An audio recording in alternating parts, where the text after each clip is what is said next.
Então, boa noite, é bom estar com vocês, dia 15, né? Dia 15 de maio já, 2025, tá? O tempo tá voando. Hoje é a nossa 42ª reunião. 42 semanas, né? Reunião, quinta-feira às 19 horas.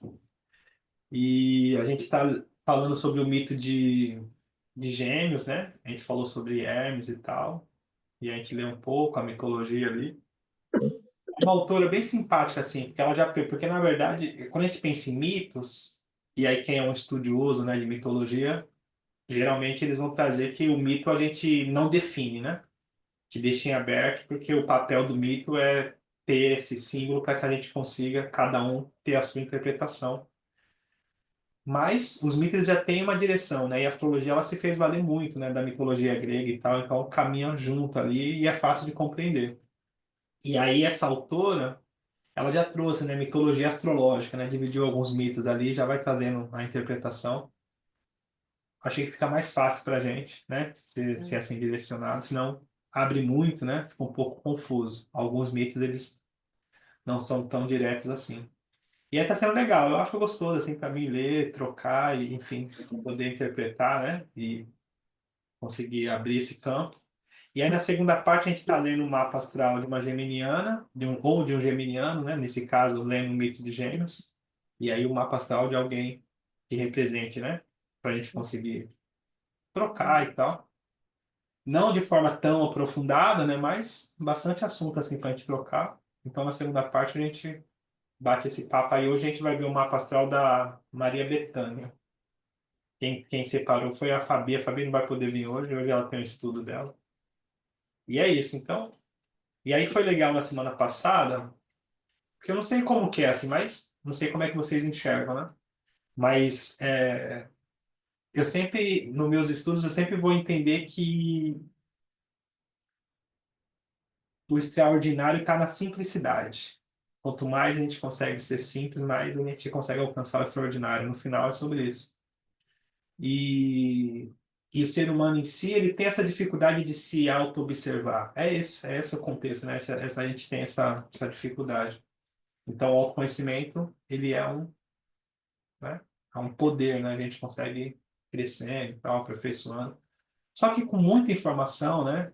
Muitas histórias, né? Muita gente que fala um monte de coisa, então a gente acaba tendo muita coisa e pouco conteúdo, muita informação e pouco conteúdo, né? Então a gente é capaz de saber e não conhecer, né? Sabe muito, fala sobre muitas coisas e acaba não conhecendo, não aprofundando, né? Aí hoje, eu acho que hoje a gente está vivendo esse tempo diferente, assim, porque é informações muito rápidas, muita coisa ao mesmo tempo, né? Internet, é informações muita coisa. E o nosso tempo de aprendizado é diferente dessas informações rápidas, né? Então a gente está vivendo essa necessidade de uma saúde mental, né? De uma desintoxicação, né? Porque está muita coisa, assim, né? Então a gente vai perceber aí agora, né? Pelo olhar da astrologia o eixo, né? O eixo nó do sul, nó do norte entre peixes e virgem, simbolizando essa questão da saúde mental. E aí essa necessidade de desintoxicação mesmo, né? De conseguir, senão a gente entra na repetição da mente, né? E aí, às vezes, a gente é capaz até de ficar preso com muitas informações e não fazer nada o dia inteiro, né? É ficar preso, né? Muita coisa, ansiedade, né? Essas coisas, né? Tal. E a internet vai levando a gente, né? É um negócio, é o mal do século, né? Enfim, e aí isso representa o signo de Gêmeos, né? Esse monte de informação também. E aí semana passada a gente falou um pouco disso, e aí depois eu consegui levar, né, pro lance do mapa astral, achei bem legal. E aí hoje a gente vai de novo. Eu não lembro quem estava aqui a semana passada para a gente ver onde a gente parou. Que as meninas me abandonaram a semana passada, a Evelyn e a Alba me abandonaram. Então tô chateado, tô sentido. E Eu, aí eu vou. eu acho que é 67. Quando eu vi o vídeo essa semana, eu acho. Vou aqui, eu acho que é esse mito aqui, né? Acabou o mito de Hermes, e aí entra no mito Aí, aqui do Castor, né? 70, É. Alguém pode me ajudar na leitura? Não. Temos leitoras hoje, não? Silvana tá aí? Cadê a Silvana que tá conversando com a Miriam, gente? Manda a Miriam pra cá. Vem pra cá, Silvana.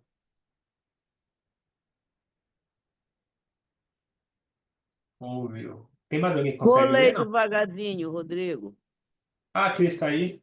Tá bom, Vou ler devagarzinho. tá bom. Castor e Pólux.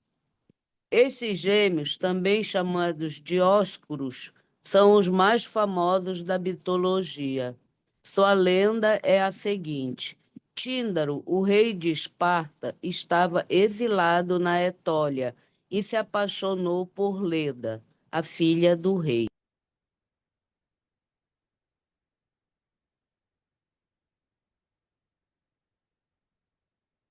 Cadê a Cris?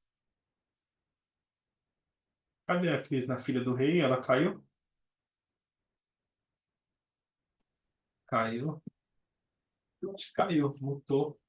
Eu Alguém mais pode me ajudar? despenquei, eu despenquei. Mas você caiu foi a internet? Ou você Eu, caiu da eu, cadeira? eu despenquei daí, foi cair, pum, no chão.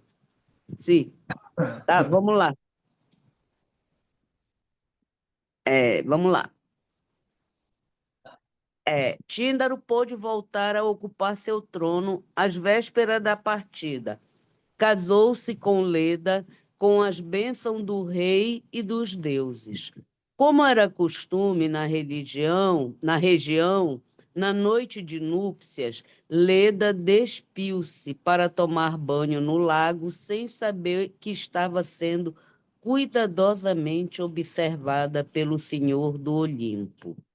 Zeus, encantado por sua beleza e jovialidade, e sabendo que ela não o aceitaria por amor ao esposo, transformou-se num cisne real. Olha que lindo! Aproximou-se dela, que se encantou com o belo animal e tomou-o no colo, acariciando-o longamente, sendo assim possuída. Depois foi deitar-se com Tíndaro. Desse modo, Leda foi fecundada 2 vezes na mesma noite. Sobe aí, Rodrigo. Meses depois, Leda botou 2 ovos brilhantes. Em cada um havia um filho de Zeus e um de Tíndaro. Assim, Pólux e Helena são considerados filhos de Zeus, Castor e Clitemnestra, Clitemnestra, os filhos de Tíndaro. Castor e Pólux eram o símbolo da força da guerra e da amizade ideal. Encarnavam o espírito espartano, eram atletas, campeões de luta, altivos, invencíveis, guerreiros. Castor sobressaía-se como um soldado destemido e Pólux era um notável pugilista. Participaram da expedição dos argonautas da caçada do javali de Calidon, monstro enviado por Artemis para castigar o rei da região, e ajudaram Jasão a destruir Louco, Louco, não sei, Iouco, acho que é Iouco. Numa, sobe um pouquinho, Rodrigo. Numa expedição contra a Ática, liberaram sua irmã Helena, que havia sido raptada por Teseu, e levaram Etra, a mãe do herói ateniense, como escrava para Esparta. Olha só. Na mesma ocasião, tiraram Demofonte, filho de Teseu, do trono de Atenas e colocaram Menesteu em seu lugar. Esta história faz parte de uma antiga rixa entre as duas mais importantes cidades da Grécia.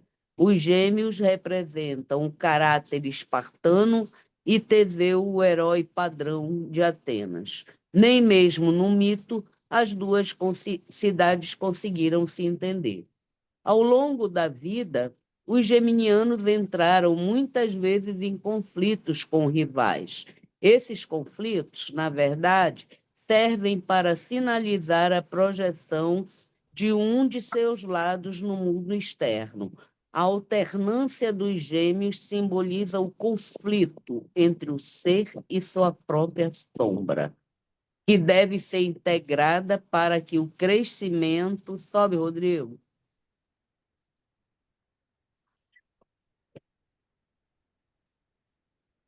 tá, possa acontecer. O geminiano vive constantemente esta dialética. Enquanto este equilíbrio não for atingido a nível interno, ele continuará projetando um dos polos no mundo exterior. Tíndaro, pai do Dióscuros, possuía dois irmãos, Afareu e Leucipo. O primeiro tinha dois filhos, também gêmeos, Idas e Linceu, que se casaram com as gêmeas Febe e Hilera, filhas de Leucipo. Na festa de casamento, Castor e Pólux tentaram raptar as noivas. Segundo uma versão, Idas e Linceu reagiram, e na luta que se seguiu, Castor e Linceu foram mortos. Outros mitógrafos insistem que o rapto foi bem sucedido e que Febe e Hilera viveram com os Dióscuros e tiveram filhos deles. De acordo com esta versão, durante algum tempo, os quatro primos se tornaram amigos e juntos fizeram uma expedição à Arcádia para roubar um grande rebanho. Na partilha do roubo, houve uma grave discórdia entre eles, que resultou numa luta onde Idas matou Castor e Pólux liquidou Linceu a soco. Zeus, tomando partido do filho, fulminou as Idas com um raio e levou Pólux para o Olimpo. Os primos parentes, vizinhos e companheiros de aventura são representados na área do mapa astral regida por gêmeos. Pólux, desesperado, implorou ao pai que lhe restituísse da sua imortalidade, porque ele não conseguiria viver sem o irmão. Zeus ordenou a Hermes que fosse aos ínferos negociar com Hades. Para que Castor fosse libertado, Hades exigiu outra alma para ficar em seu lugar. Então, os Dióscuros receberam permissão para alternar a imortalidade. Enquanto um deles estivesse no Olimpo, entre os deuses, o outro ficaria na terra dos mortos. Na troca de posição, eles teriam a chance de ficar um tempo juntos para trocar impressões. Na pequena sátira de Luciano, Apolo perguntou a Hermes: mas por que razão nunca vemos juntos Castor e Pólux? É que eles, respondeu Hermes, são tão amigos um do outro que, quando o destino decretou que um deles tinha que morrer e apenas o outro seria imortal, resolveram repartir a imortalidade pelos dois. Não é lá muito prudente. Hermes, desse modo, a que espécie de atividade útil podem eles dedicar-se? A mim cabe predizer o futuro. Esculápio cura as doenças. Tu és um bom mensageiro. E esses dois vão andar por aí a preguiçar durante o tempo? Por certo que não. Então, a serviço de Poseidon, dedicam-se ao salvamento de todos os barcos que correm perigo. Ah, bem, isso já é alguma coisa. Congratulo-me por saber que assim é. Vai. Parar um pouco- Parar um pouquinho. Deixa eu dar. Quem chegou aqui? Acho que foi a Lu. A Lu chegou por aí. Silvana, você voltou, Silvana? Oiê, cheguei, boa noite a todos. Cheguei um pouco atrasada, Como é que tá? mas estou aqui. Voltei e estou trazendo a Miriam, ela já está entrando, viu? Ah, você foi buscar a Miriam? Onde a Miriam estava? Em casa, mas a Miriam começou a falar, falei, vamos pro Rodrigo, vamos lá, vamos lá. E ela disse que vinha, vamos ver se vem mesmo. Tá bom. Então a gente está lendo, a gente leu agora, né? A Cris fez a gentileza de ler. A gente está lendo o mito, né? O Pollux, né? E o Castor, né? É assim que fala. São gêmeos, né? E aí é uma trama, né? Um negócio, né? Mas eu sempre levo para o lado mais simbólico, porque eu compreendo que é como se a gente tivesse essa confusão, né? Interna, né? Essa questão, né? Entre o nosso pensamento mais prático, né? E essa questão mais contraditória, às vezes a questão do ego, né? Então essa dualidade que a gente tem. E se a gente for pensar pelo olhar do mapa astral, essa representação também de Mercúrio no mapa, né? E essa nossa luta diária, né? Que é com quem a gente é, né? Com os nossos pensamentos e tal, e conseguir dar direção, né? Porque é um negócio, né? Na prática, é um negócio, né? Conseguir dar direção e tal. A minha chegou. Conseguir dar direção, né? Então, o Mercúrio no mapa, ele, ele é crucial, assim, nesse sentido, né? De percepção pessoal. E aí, principalmente, eu olho muito nos aspectos, né? No mapa astral que o Mercúrio recebe. Como que a pessoa elabora, como que a pessoa concebe, como é que a pessoa consegue articular, né? E transmitir, né, o que ela pensa, né? Conseguir dar essa direção. Ó, a Glória aí. Então tem essa questão. Inclusive na reunião passada, a Fabi deu exemplo, né? A Fabi ela tem o Mercúrio recebendo uma quadratura de Plutão e uma das questões, né, que a gente falou bastante e tal, enfim, tem essa intimidade, né? Essa questão do controle, né? Muito evidente por conta da quadratura com Plutão, né? E aí é um negócio, né?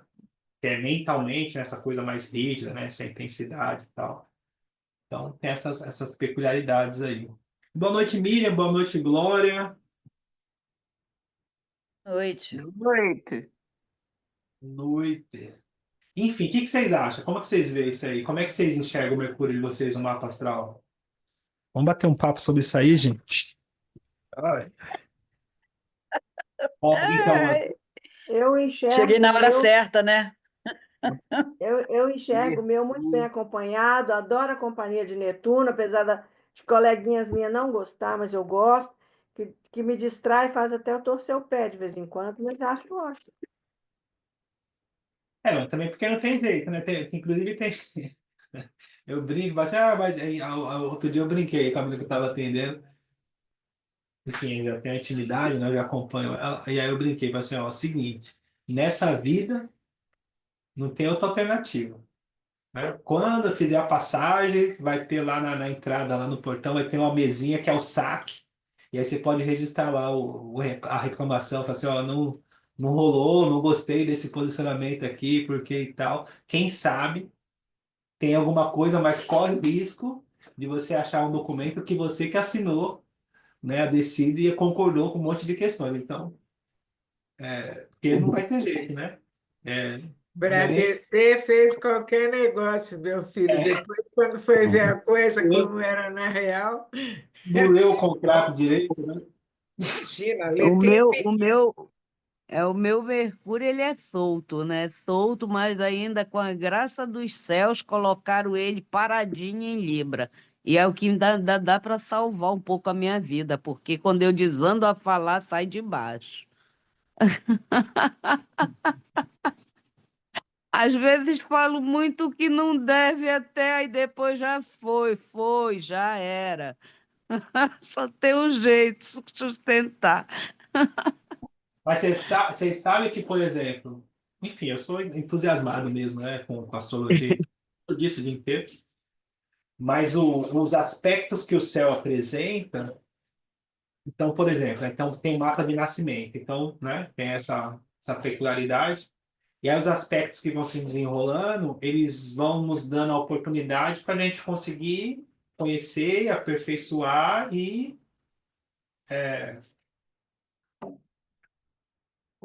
porque esse processo de autoconhecimento, por exemplo, eu falar mal da Silvana. A Silvana, esses dias, ela fala, trupiquei.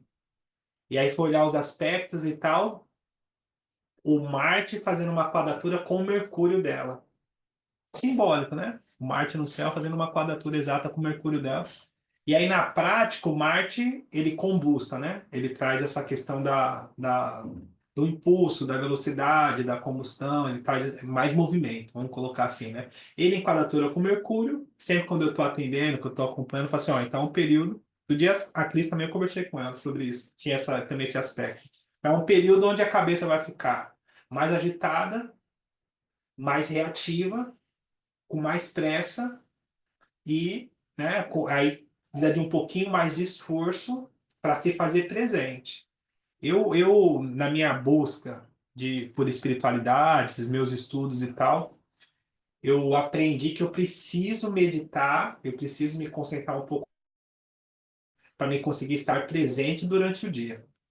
Porque pode parecer maluco, mas pode acontecer, principalmente no aspecto desse, da gente passar o dia ou dias e não estar presente.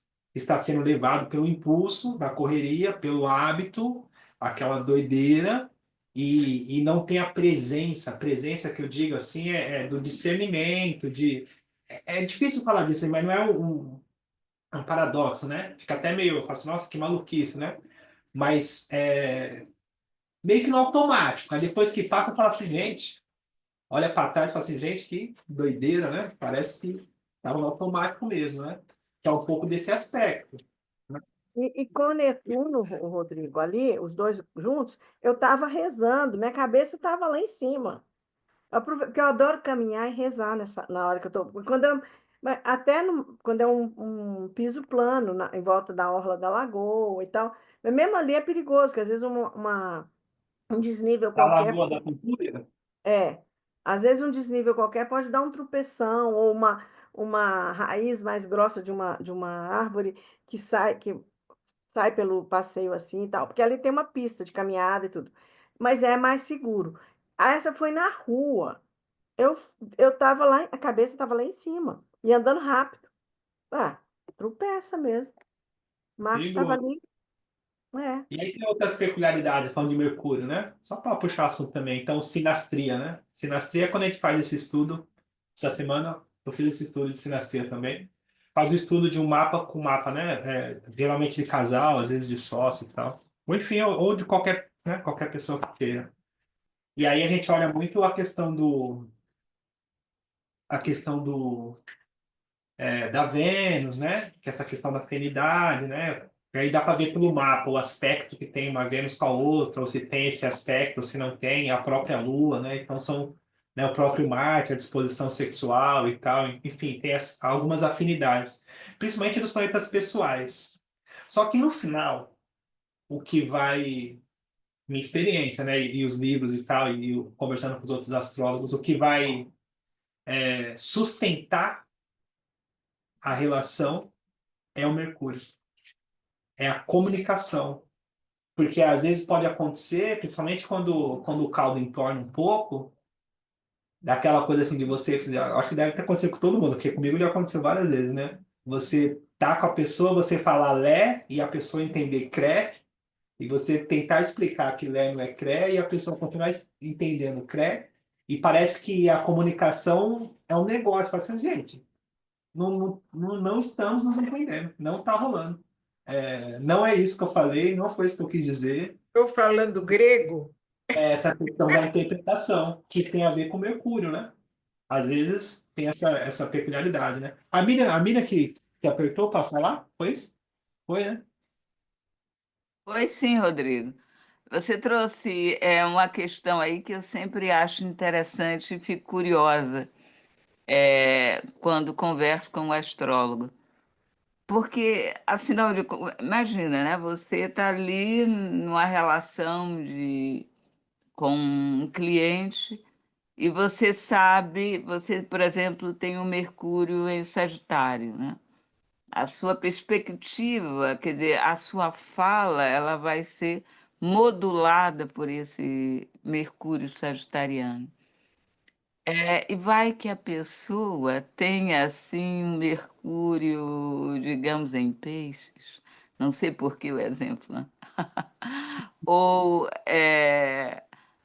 imagina, um Mercúrio que faz quadratura com esse seu Mercúrio, ou um Mercúrio que está numa tensão com esse, um Mercúrio em Gêmeos, por exemplo, claramente faz uma tensão.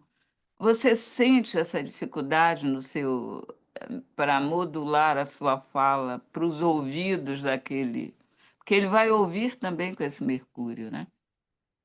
Ele vai decifrar a sua leitura com esse Mercúrio, não é? Quer dizer, eu imagino que sim, eu acho que a gente decifra muito pelo nosso Mercúrio. Como é que você desembola essa situação? O que você faz?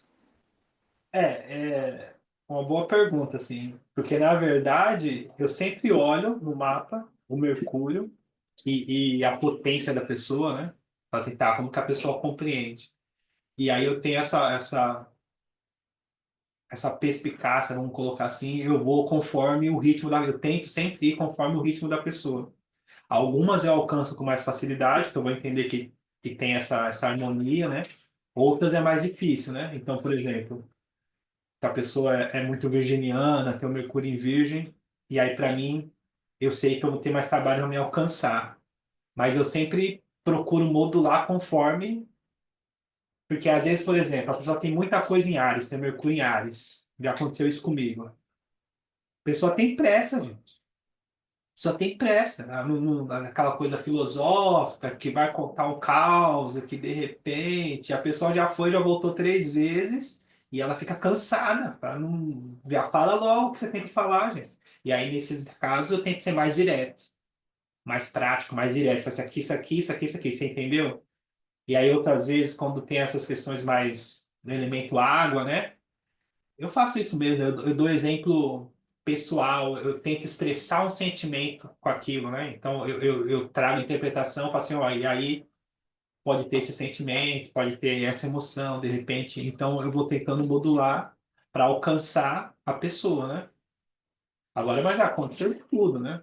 Aconteceu de tudo, assim, até da pessoa ser mais contundente, assim, eu vejo que ela tem né, um Mercúrio com Plutão, uma coisa assim, controladora, né? Então, já aconteceu da pessoa não querer ouvir o que eu estava dizendo, né? Falar, não, não, você tem que falar isso aqui. Como se ela dissesse, mas você tem que falar isso aqui. É um negócio. Né? Já aconteceu, a pessoa Interessante. veio para ouvir o que ela quer ouvir. Já aconteceu isso já. Ela quer ouvir o que ela quer ouvir. Ela só suporta ouvir aquilo que ela já compreendeu, né? Interessante isso. Não, isso acontece, já aconteceu já. Vai estar, tudo bem, vai eu que vou entrar nessa bola dividida aqui, né? Agora, sabe que eu estava brincando, conversando um pouco antes com a Sil, e nós temos. Não, nós temos amigo em comum, é amigo meu só. Ele diz uma coisa que eu acho muito interessante e que eu também percebo no meu mapa.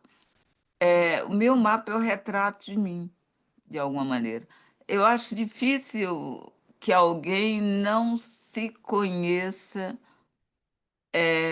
que alguém não se conheça. Quando você vai ler o mapa daquela pessoa, provavelmente você vai dizer aquilo que ela já sabe ou aquilo que ela não quer ver.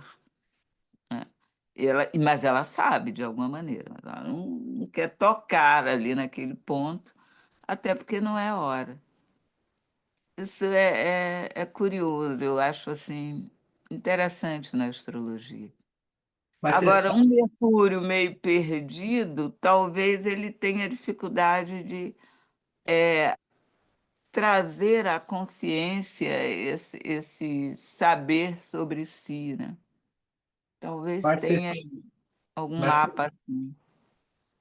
você sabe, a Luísa levantou a mão, já vamos para aí já, a Luísa, mas só pegar o gancho da Bíblia. Eu adoro esses papos, né? Mas a dimensão humana é um negócio, e a gente vai pensar também nessa questão mercuriana, né? nesse sentido das influências, das percepções, das distrações. Então, essa relação, essa referência, né, do barco que balança, né, e a insegurança, o ego e tal.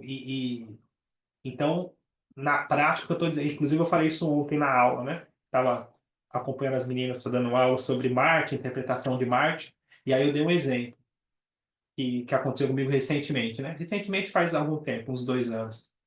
Então, a pessoa, ela tinha um salão, eu fui para arrumar meu cabelo lá, né? Porque é um trabalho que demora, às vezes, 8 horas, 6 horas, né? Fazer a manutenção, fazer o drag, é um trabalho quase que artesanal, né? Trança e tal, é um trabalho específico. E de todas as pessoas que eu já fui, ela era a que trabalhava melhor, assim, um trabalho, porque as pessoas cansam, né? Então é um trabalho minucioso. E aí, conversa vai, conversa vem, eu falei para ela do mapa astral dela, ela tinha muitas coisas em Virgem, inclusive, que foi o tema da aula ontem, ela tinha Marte em Virgem. Então, eu só falei para ela do jeito que eu falo aqui, bem simples, né? Que ela tinha essa questão de ser minuciosa, de ser detalhista, ter resistência, ter essa potência, né? Que mesmo que, eu ainda brinquei, mesmo que todo mundo decidisse ter um salão e fazer um curso sobre esse trabalho, você se destacaria. Porque você tem a habilidade manual, essa potência física, essa disposição, do detalhe, da minúcia, da resistência. Você tem esse perfeccionismo, aqui ele encaixa muito bem, né? Tinha outros aspectos também que... E aí passou. Depois ela me encontrou e me agradeceu um monte, assim, mas me agradeceu, assim, até de um jeito que eu... Às vezes eu fico olhando e falo assim, tá exagerando. Porque isso trouxe para ela uma confirmação, uma segurança.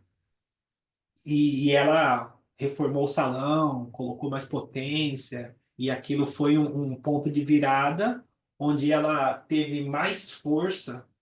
Vou pegar a glória de pegar a glória agora, né? Teve mais força no Ori, né? Ou no espírito, na potência dela, enquanto ser, partindo dessa apropriação, desse entendimento sobre quem ela é mesmo, né? Porque o mapa é isso, é um mapa, né? Então a gente acreditar que a pessoa já sabe quem ela é, eu acho que não. Na verdade, claro, né? Ela que está dentro dela mesma, então ela tem uma desconfiança, né? Ela percebe algumas coisas, mas tem uma coisa em outros livros, né? Mais espirituais, né? Que fala sobre um certo esquecimento. Então é como se a gente estivesse aqui num eterno, no eterno esquecer. E a nossa busca por autoconhecimento é uma busca por lembrança, é uma busca por apropriação, ou uma busca por esquecer menos, esquecer cada vez menos, até que a gente chegue num ponto de não esquecer mais, de se apropriar, falar assim, não, isso aqui é quem eu sou, é esse barco balançando. É nesse sentido. E o mapa astral, ele vem nesse lugar, assim, fala assim, tá, isso aqui é quem você é, tá escrito. Mas como você sabe que não tá escrito? Você nasceu, tinha essa posição, essa posição, essa posição e essa posição. Porque, e principalmente a nossa cultura aqui, né? Nossa cultura aqui, ela não é uma cultura que evidencia o autoconhecimento, que tem essa coisa é muito trituradora, né?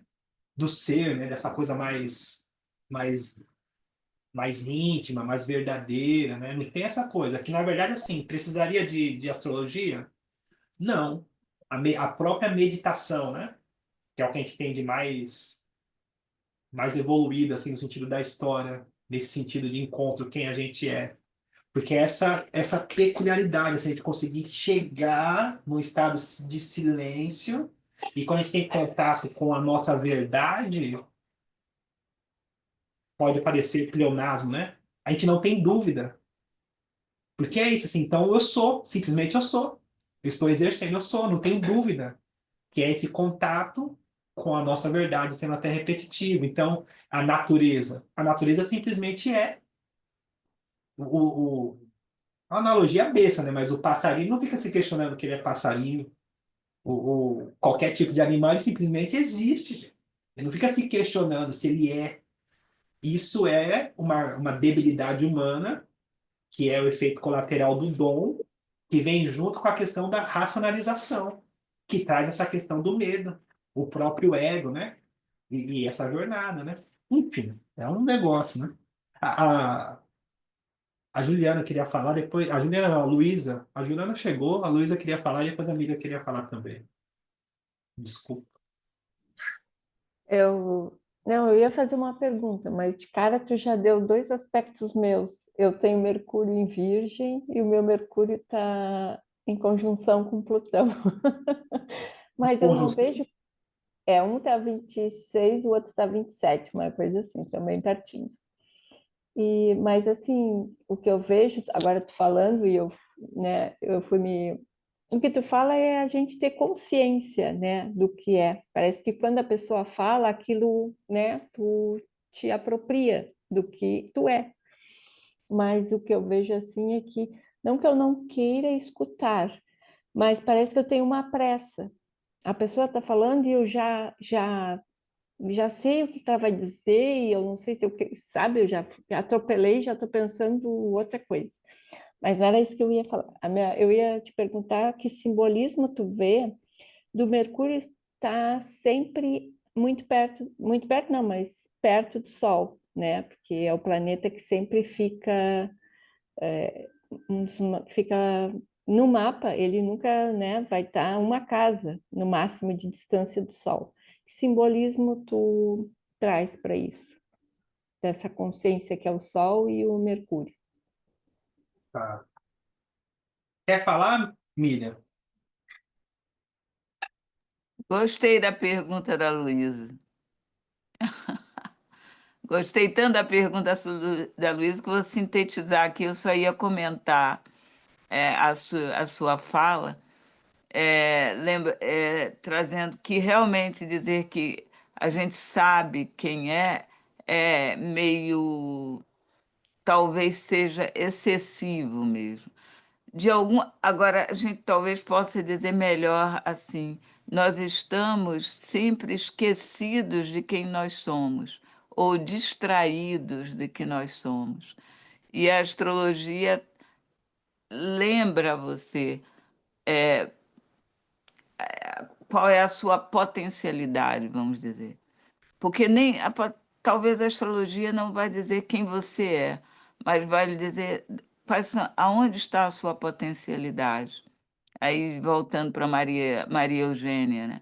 Ela sempre dizia, o que é que essa pessoa faz com aquilo que ela recebeu, né? E ela dizia que isso tinha a ver mais com a maturidade daquela alma. E aqui no nosso papo a gente pode entender que é o quanto a pessoa está mais ou menos distraída daquilo que ela é, né? Aí ela vai viver aquilo em instâncias distintas, né? Às vezes bem limitado, mas poderia ser mais, né? Poderia mais, mas ela vive mais, de uma maneira mais superficial. Então é distração, não é saber, não. É estar distraído do que se é. Só isso. Mas a pergunta da Luísa é maravilhosa. Adorei. Vai. Essa questão é para você, Rodrigo. É, mas eu gostei também disso que você falou, nesse sentido de. É sobre isso, né? A gente precisa compreender assim, o porquê, as dimensões humanas, né? Porque essa necessidade de busca, o que a gente está buscando? Será que é fora mesmo que a gente está buscando, no geral, né? Acho que tem várias questões que a gente concorda, não concorda, né? Entre rituais ou questões mais, porque tem as questões mais ritualísticas, que não são tão racionais, né? Não são tão argumentativas, e tem outras que são mais racionais, mais argumentativas, mas no final todas estão buscando, né? E aí, sagitariamente falando, né? Então a gente está é um caminho para buscar dentro, né? Para a gente conseguir falar assim, tá, esse é o caminho que eu consigo Então, eu vou buscar a minha espiritualidade. Não, na verdade, eu vou buscar algo que me possibilite, né, ter contato com quem eu sou, né? Com a minha espiritualidade, ou com a minha paz, ou com a minha verdade, ou enfim, ou que faça eu lembrar, né, disso, né?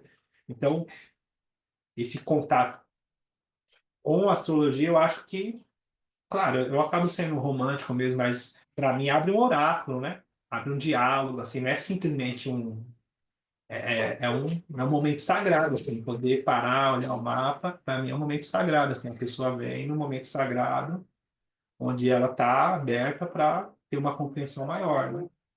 Enfim. Agora, você perguntou sobre a proximidade do Mercúrio com o Sol, e aí, por ele ser o primeiro planeta, por ele estar mais próximo do Sol, não saberia não. Nesse sentido, não saberia não. Você sabe, Miriam? Não saberia não, Miriam. Ela perguntou, ela perguntou um aspecto de conjunção, Mercúrio e Sol, é? Quando ele está juntinho do Sol? Não, no sentido de Posso, que ele tem é, o máximo, né, de graus, que ele sempre vai estar sempre. Tá, muitos planetas não podem estar muito mais próximos do Sol, mas eles têm esse limite, né? O Mercúrio ele não consegue se. Ele está uma casa só de distância máxima do Sol, porque eu acho que é 28 graus o máximo de distância que ele pode estar do Sol. E aí eu queria pensar assim, alguma coisa simbolicamente falando sobre essa razão, né, que é sobre a consciência, sei lá, que mais que a gente pode falar sobre o Sol e o Mercúrio, que também é um pensamento, né, pensamento e consciência. O que a gente podia misturar aí e falar sobre? Quem? Pode falar. Quem foi que levantou a mão? Foi a Lu? Foi a Miriam? Não vi, porque E eu eu. Bom, não sei se o outro levantou a mão. Tá me ouvindo? estava se ouvindo. Eu penso que é justamente por Mercúrio ser a antena, né, a nossa antena mental, e fisicamente o Sol representa esse corpo encarnatório, eu acho que tem um pouco a ver com frequência, sabe? Eu acho que a gente precisa. é, Hoje tudo bem, né? Wi-Fi, mas mesmo o Wi-Fi, porque o Mercúrio é o nosso Wi-Fi, né, hoje em dia. Mas lembra, a antena de antigamente, ela ficava em cima do telhado da casa. Ela não ficava tão distante, né? Tão distante não conecta. O Wi-Fi também, dependendo da rede. Eu moro numa casa grande, se eu não tenho um ponto lá, um ponto aqui embaixo, um ponto no escritório, não funciona. Então, acho que Mercúrio tem muito isso, por isso que ele está só, né, a 28, né? E nunca ele não ultrapassa. Eu olho por essa questão quando ela traz essa observação, né? E a astrologia é bem isso, né? É bem observação, né? Não sei se faz sentido, mas quando ela falou, eu penso que é por conta de conexão, proximidade com essa conexão, né? Entendi. A Miriam ia falar? Com a frequência, né, Lu? Com frequência. Tanto que quando ele tem aquele movimento, que apesar, mesmo sendo só aparentemente, né? Só olhando de baixo para cima, mas ainda assim ele está no distanciamento, quando ele faz a retrogradação, que é ele dá aquele passo atrás, a nossa frequência fica tão perturbada, né? Fica tudo tão assim, mal acabado, é, Para mal mim, resolvido. embaralha. Sim, As coisas não andam. Dizem que faz que anda, mas retrógrada. Dá um bug lá na frente, aí volta tudo de novo, se for documento. As coisas assim, né? Nesse nível. Você vê assim, quando ele a tá frequência assim, perturba, né? A frequência, perturba, acho que é. ela oscila de um jeito que perturba. Entendi. Miriam? Eu achei muito interessante essa pergunta. Ela faz a gente ficar realmente refletindo. Porque se a astrologia é uma linguagem simbólica, né, não é à toa que Mercúrio, esse que leva e traz as mensagens, para mim eu acho que representa bem o conhecimento, o leva e traz, o que circula em todos os lugares, o neutro, que ele esteja perto do doador da vida. Né? E veja, é Mercúrio e Vênus. Né? Mercúrio e Vênus, eles nunca podem estar muito distantes do Sol. E são essenciais para a existência, né? A comunicação e o amor, o impulso para a vida.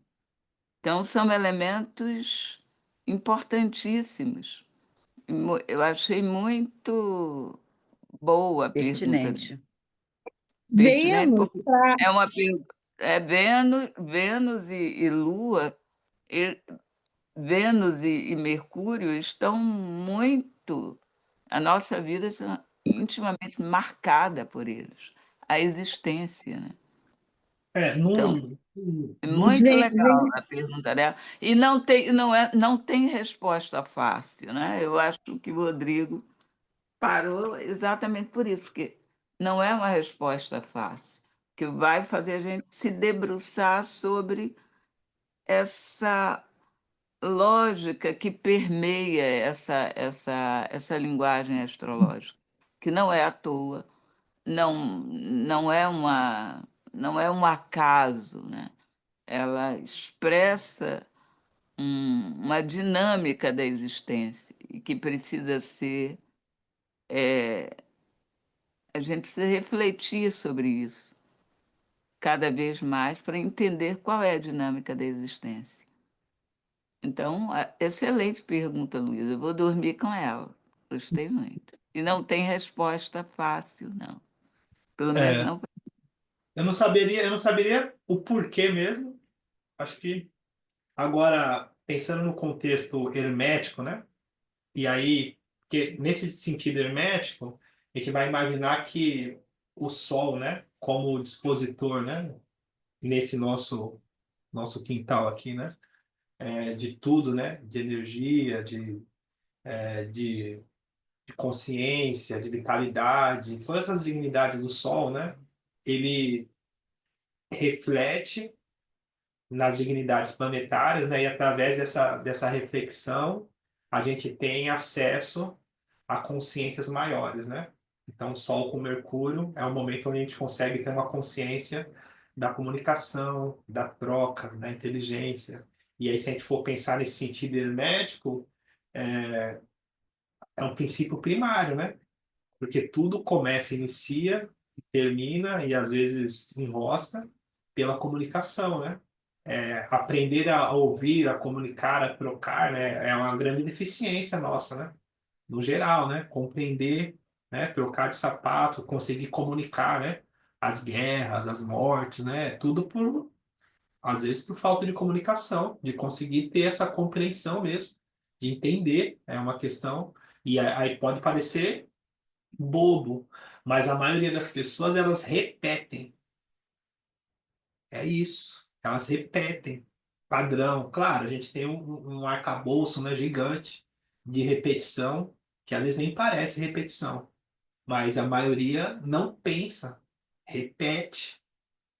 Parar, refletir, entender, compreender, não é uma coisa simples. A gente acaba repetindo padrões, né? A gente fala, que Maria é bonita. Aí eu falo Maria, a pessoa fala, Maria é bonita. Automaticamente sai repetindo, entre várias outras questões, né? É isso que eu às vezes fico provocando muito nesse sentido de causar essa reflexão, né? Não ser uma repetição. Porque, por exemplo, até no contexto da astrologia, entre outros vários, né? A gente é capaz de falar vários termos astrológicos, repetir, colocar eles no lugar certo, e quando a gente para e pergunta, fala assim, tá, o que que isso significa na prática? O que que isso quer dizer? A gente não sabe dizer. Não tem isso, não tem né, essa elaboração. Né? Então, o Mercúrio é esse primeiro aprendizado, né? A gente conseguir trocar, raciocinar, é, parar, questionar, ter esse incômodo, né? Porque é um incômodo, né? Pensar é um incômodo, né? Você precisa parar e falar assim, tá, já ter um momento assim de análise, né?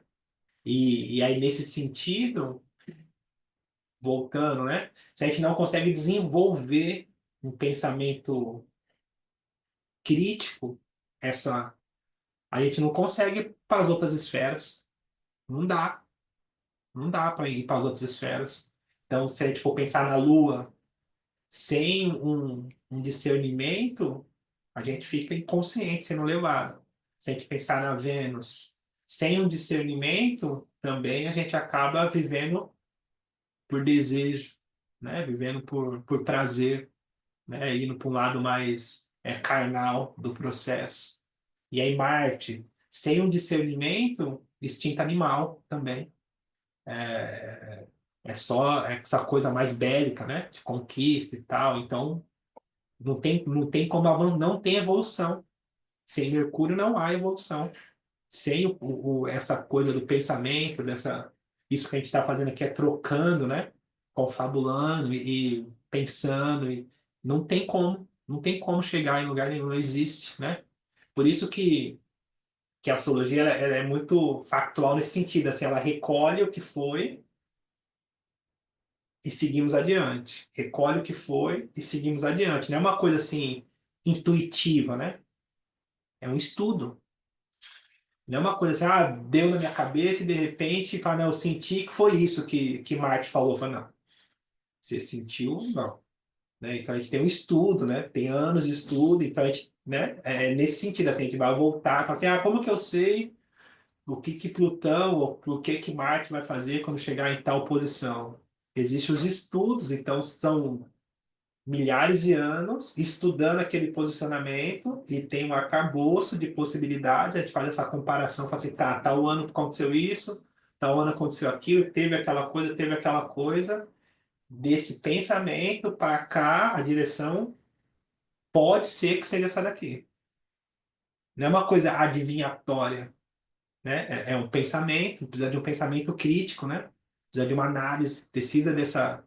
E aí, se a gente decora, também não funciona, porque cada mapa é um mapa, e eu vou precisar pensar sobre o mapa. É sobre isso, eu vou precisar ter um pensamento, né? Falar assim, tá, eu sei dessa base, nessa circunstância fica como? Eu vou precisar fazer esse caldeirão, pensar nesse caldeirão. Né? Então, acho que é nesse sentido, assim, acho que sem o Mercúrio, o resto não funciona muito bem, assim. E aí tem até essa questão mais, eu gosto dessa coisa do símbolo, né? E aí a cruz ela representa a matéria, né? O círculo, o eterno, o espírito, né? E a meia-lua em cima do Mercúrio, assim, que forma as duas anteninhas, a própria lua, né? E aí conseguir discernir, né? Entre a matéria e a alma, né? E as emoções, né? Conseguir discernir entre o que eu sinto, né? É uma propriedade de Mercúrio, né? Que eu preciso desenvolver. Porque é isso, assim, eu sou capaz de fazer aqui um discurso entusiasmado, apaixonado, contar uma história, às vezes uma história triste, alguma coisa, e fazer vocês acreditarem em alguma coisa. Quem nunca passou por isso, gente? E aí a gente precisa filtrar o que a gente sente, senão a gente é sempre levado pelas emoções. E o que a gente busca, às vezes, é conteúdo, né? São todas questões de Mercúrio. Né? Acho que é muito nesse sentido, né? Essa primeira aula, você tá, Mercúrio, não tem jeito. Você vai precisar pensar sobre o assunto, né? Quem é? Não tô vendo. É a Luísa? Pode falar, Luísa. Não, agora eu fiquei Virginiana pensando também? Não, que, só o Mercúrio está em Virgem. que tipo de mapa teria uma pessoa, porque a gente está falando muito de consciência e do Mercúrio, que é todo esse raciocínio e todo esse. Mas uma pessoa, por exemplo, louca mesmo, no sentido, né? Como seria esse aspecto onde ela não, a consciência dela não conversa com esse Mercúrio, esse Sol dela? Louca? Mas, Louca, louca, louca mesmo. Louco todo mundo é um pouco, né? Todo mundo é um pouco. Todo Não, mundo uma pessoa mesmo crítico. Eu acho que essa é outra pergunta difícil, assim, da gente estabelecer. Eu Não, acho que não, que como estaria sempre esse aspecto muito perto, Mercúrio e Sol, teria que vir um outro planeta para fazer essa costura, né? Para te poder. Uma pessoa que, né, que nasceu totalmente já fora. É complicado. E eu acho que hoje o meu Mercúrio está muito doido. hoje você tá como é? Virginiano. Tá cri-cri. Mas assim, eu trabalhei muito tempo em instituições, né? Com astrologia. Uhum. Instituições, né? Com dependentes químicos e tal, que, né? Tá ali, né? Beirando a loucura, né? Muito próximo. E uma coisa que para mim ficou muito evidente, eles são muito argumentativos. Todos sabem de muita coisa. Dão aulas de muita coisa. Dão aulas mesmo. Você vê falando, às vezes fala assim, gente, né? Você não conhecer essa história.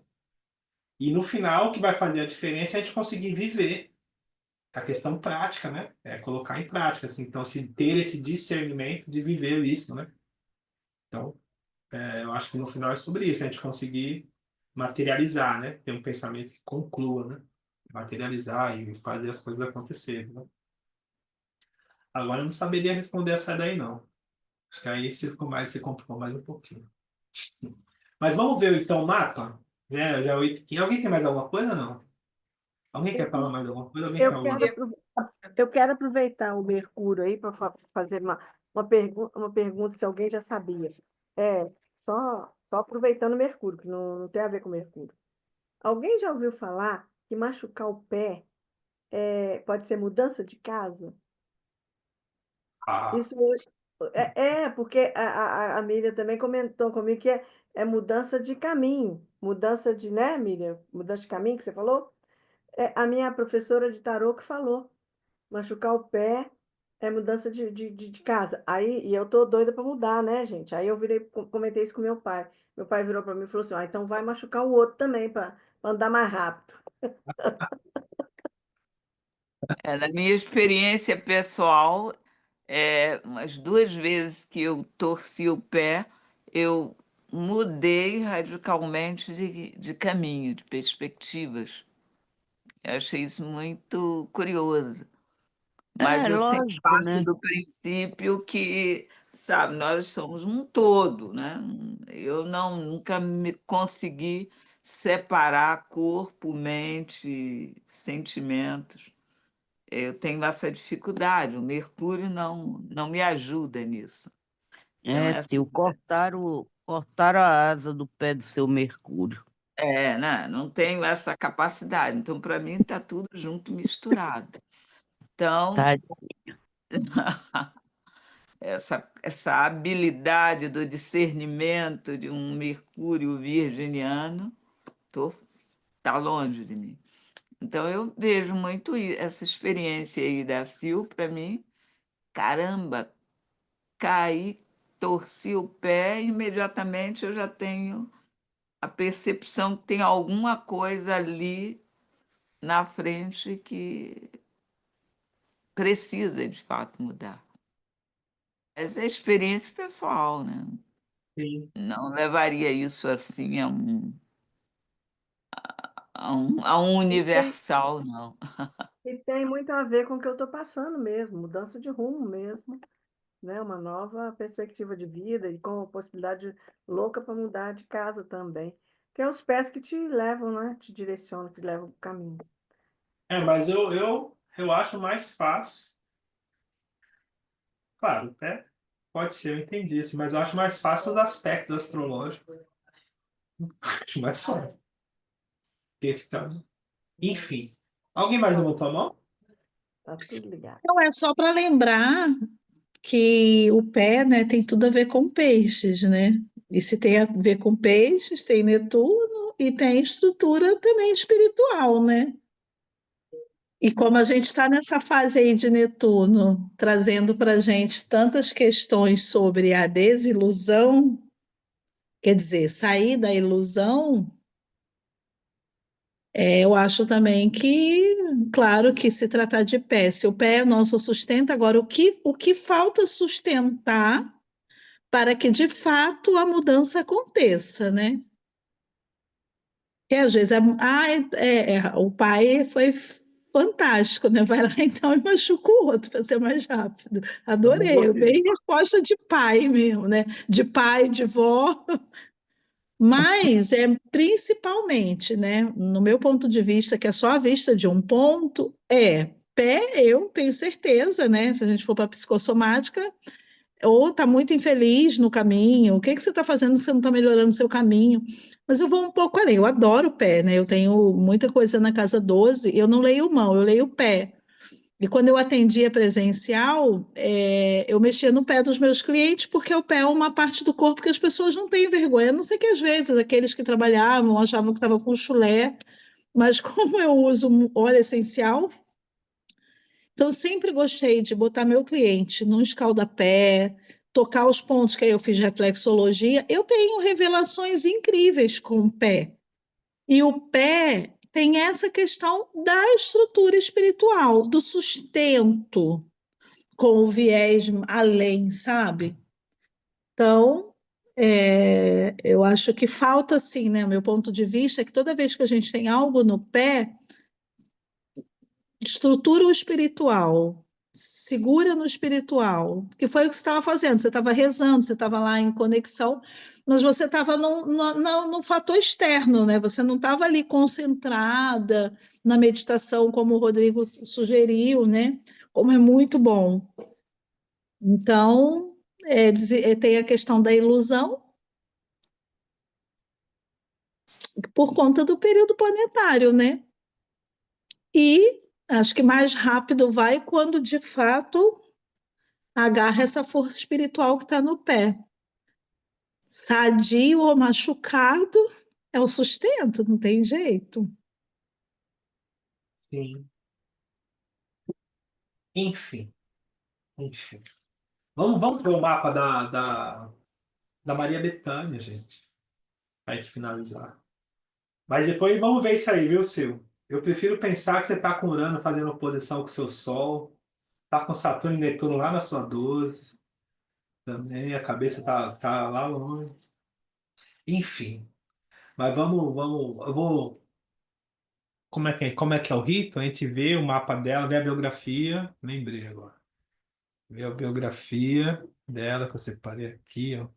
Biografia dela. Deixa eu ver como é que eu acho a biografia dela. Maria Bethânia, eu sou fãzaço da Maria Bethânia. Ela é um negócio cantando, né, gente? Não tem nem o que falar, né? Tá até receio, falo assim, nossa, como que pode ler o mapa da Maria Bethânia ao vivo assim, gente? E eu separei aqui, cadê o mapa dela? Aqui, Maria Bethânia. Chegou aí para vocês? Tá chegando, sim. Se for Sim, legal, a gente manda para ela, tá, Rodrigo? É só um olhar, né? Só um olhar. Alguém pode me ajudar na leitura da biografia dela? Tá eu tô curtindo? aqui, Rodrigo. Ah, você pode, Cris? Então tá bom. Ó, vamos Consegue? lá Tá, então. Sim, sim, sim. Eu só dou uma parada quando você sobe, né? tá Porque aí bom. eu não, as letras atrapalham, mas depois que você estabiliza, normal. Então tá, vamos lá. Maria Bethânia Viana Teles Veloso. Nasceu em 18 de junho de 1946, na cidade de Santo Amaro da Purificação, na Bahia. Irmã do cantor e compositor Caetano Veloso, ela cresceu em uma família ligada à arte e à cultura popular. Bethânia começou sua carreira nos anos 1960, ganhando destaque nacional com a música Carcará, que virou um símbolo de resistência nordestina.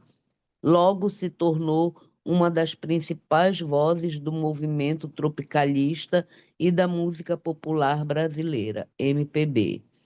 Filha de Dona Canor, Claudionor Viana e seu Zeca Veloso, José Teles Veloso, Cresceu em um ambiente de valores familiares, cultura popular, música e religiosidade.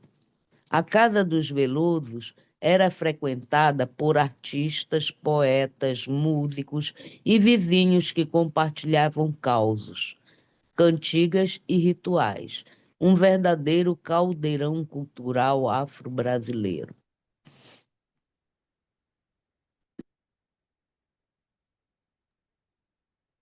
Foi? E É, tá. Conhecida por sua interpretação intensa e cheia de emoção, Bethânia também é marcada pelo uso de poemas e textos literários em seus shows e discos. Sua música mistura samba, bossa nova, música de terreiro, poesia e religiosidade afro-brasileira. Ao longo da carreira, lançou mais de 50 álbuns, vendeu milhões de discos e se firmou como uma das artistas mais respeitadas do Brasil.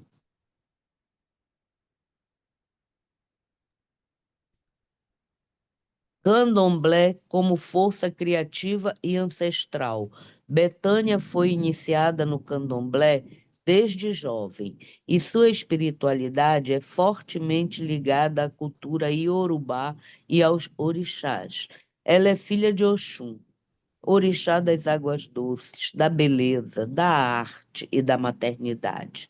Uma energia muito presente em sua presença de palco e em sua voz doce e firme.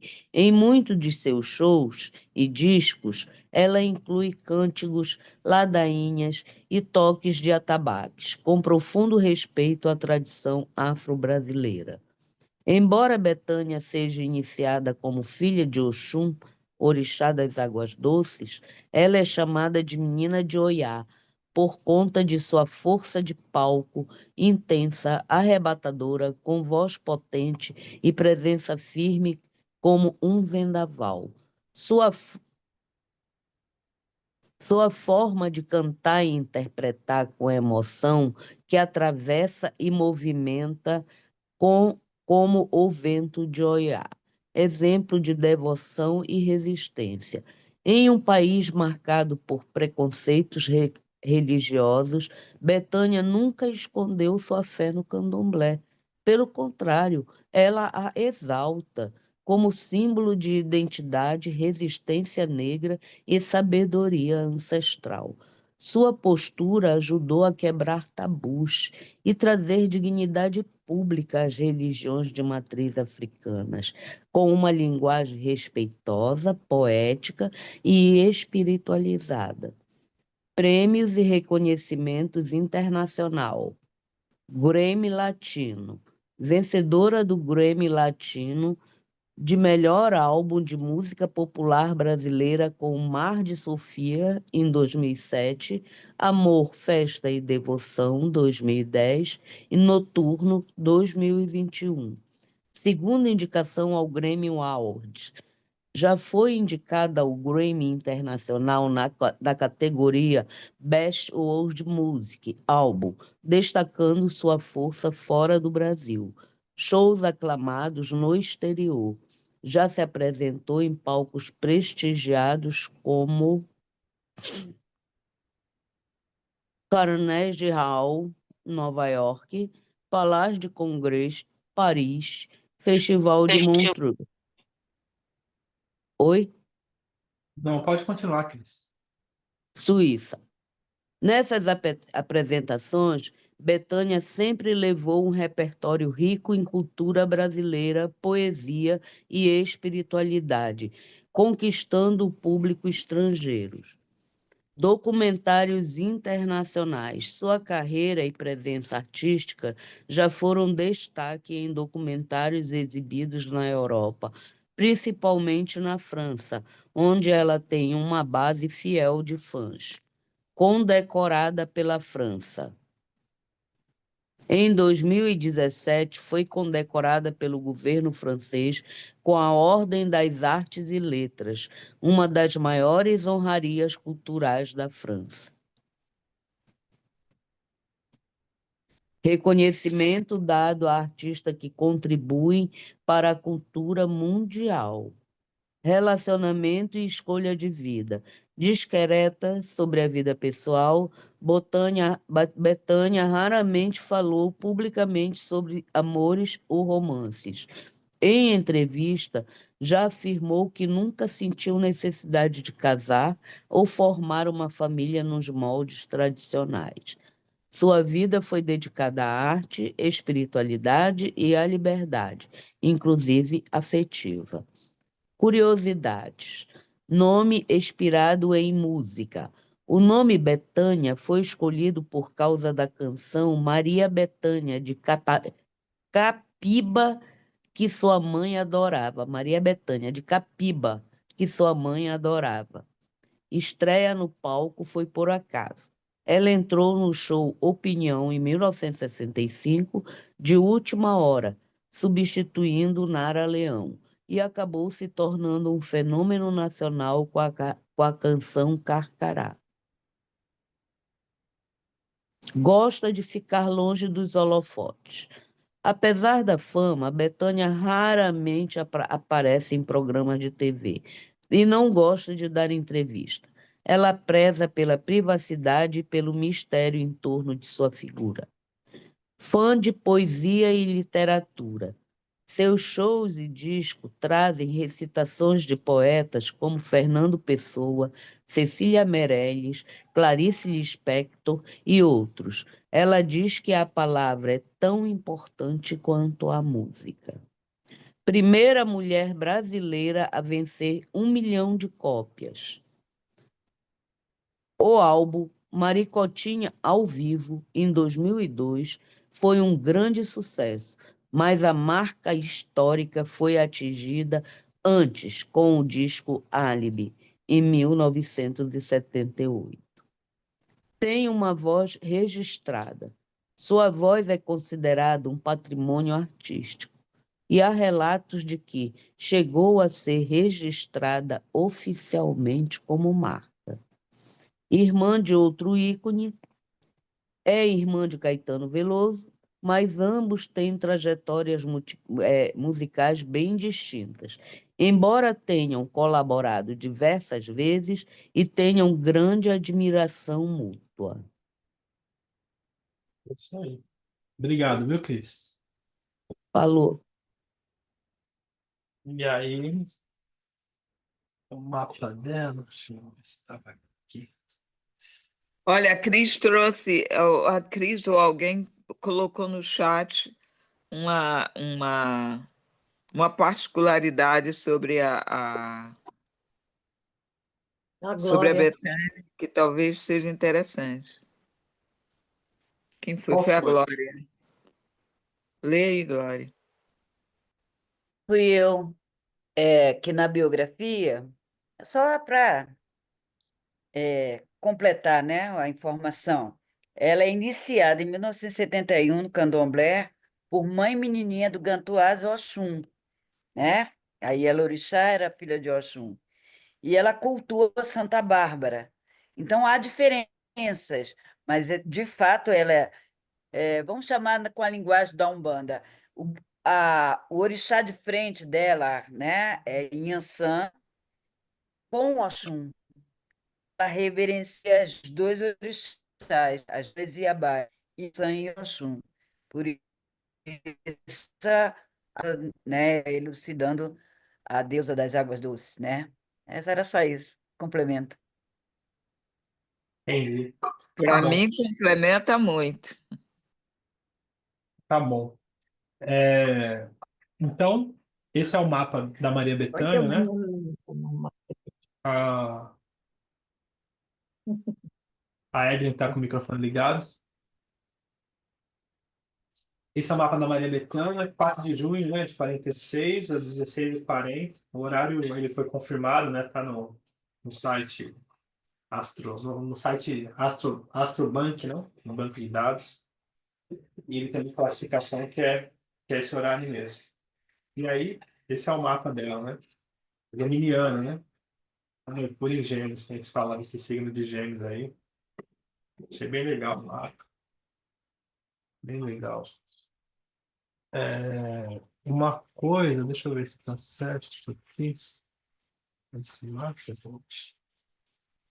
é isso mesmo, né? Negócio.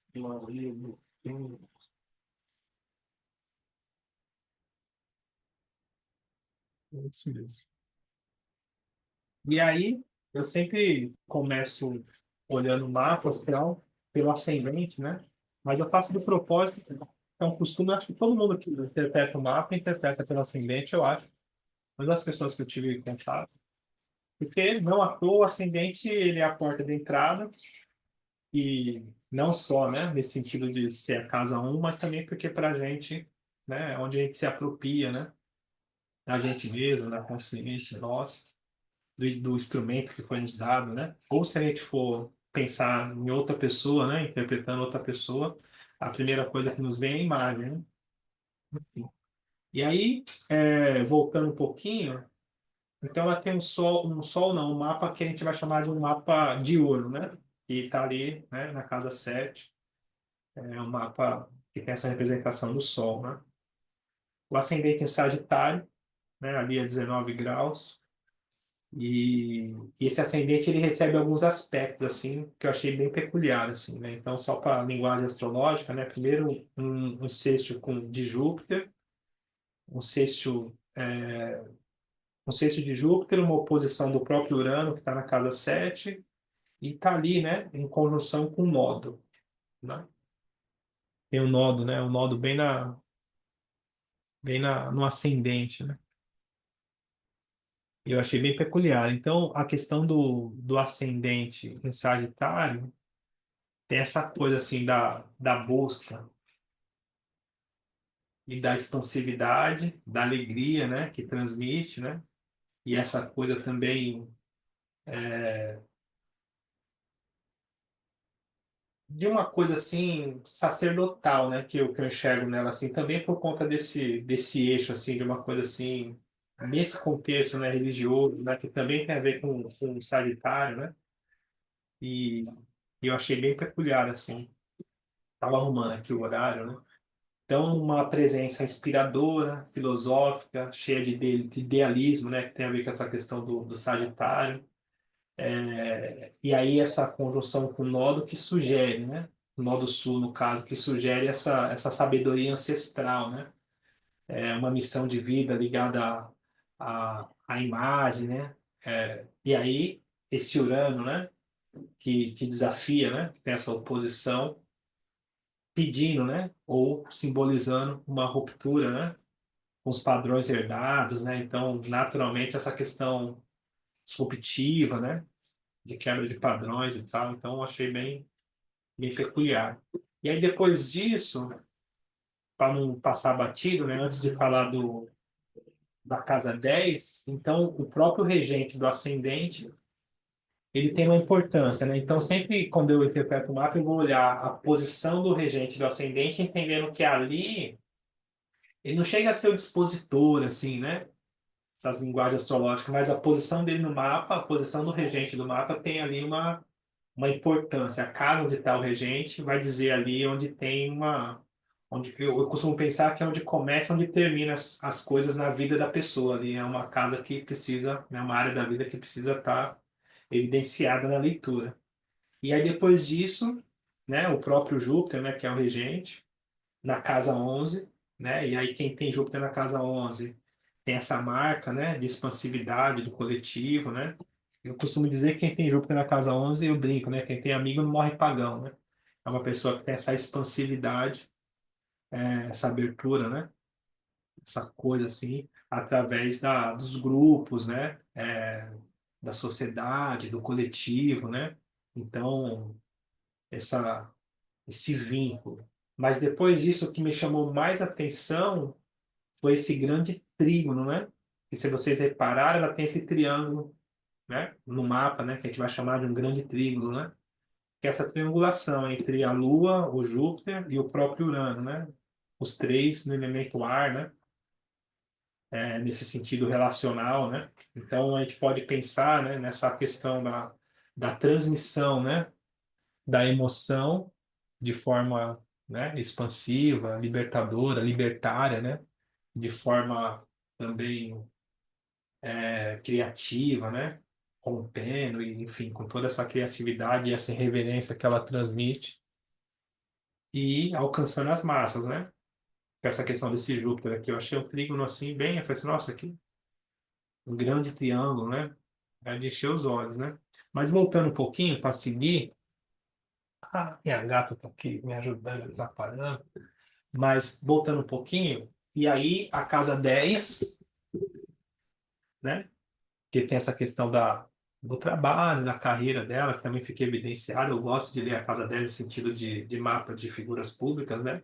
Então, uma casa 10 que abre um signo de Virgem, e aí o regente está na casa 8, né? Então, a casa 8 tem essa questão, ela tem a casa 8 cheia ali, chegar na casa 8, mas a casa 8 cheia e esse Mercúrio em Virgem, para mim, trouxe essa simbologia dessa questão do mistério, ela ser um pouco mais, ela conseguir ser uma artista mais introspectiva, mais reservada, né? Mais voltada para essa questão do oculto, né? Então, mas voltando para a questão da casa 10, naturalmente, né? Uma carreira construída com profundidade, né? Com constância, né? A voz que vem de um lugar íntimo, né? Que transforma através da arte, né? E aí a posição de Mercúrio reforça nessa questão da palavra, né? Dessa inteligência e da emoção ancestral, né? Por conta da casa 8, né? Agora tem uma outra peculiaridade que é legal a gente ter essas percepções, porque o caminho é do ascendente para a casa 10, né? O caminho, se a gente for pensar filosoficamente, né? Um caminho de evolução, né? Então, eu me aproprio dessa imagem para chegar, né? Nesse meu destino, né? Nessa minha missão maior, né? E aí esse percurso de Sagitário para a casa 10, ele representa uma jornada de expansão interior, com direção ao serviço, né? É o impulso sagitariano buscando sentido, né? E essa visão ampla, né? Essa coisa. Mas quando chega na casa 10, a vida ela pede foco, pede determinação, pede refinamento, pede como se convidasse, né? Para ser organizada, para olhar os detalhes. E aí eu estou enfatizando isso porque é uma quadratura natural. Então, esse caminho de Sagitário, né, para alcançar essa excelência virginiana, não é um caminho simples, né? Não é um caminho fácil, não. É um desafio, né?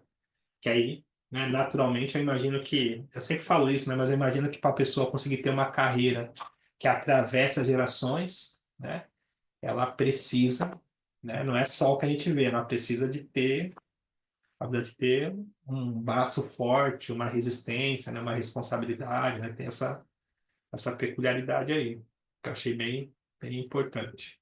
E aí, o Sol, né? Em Gêmeos, né? Geminiana, né?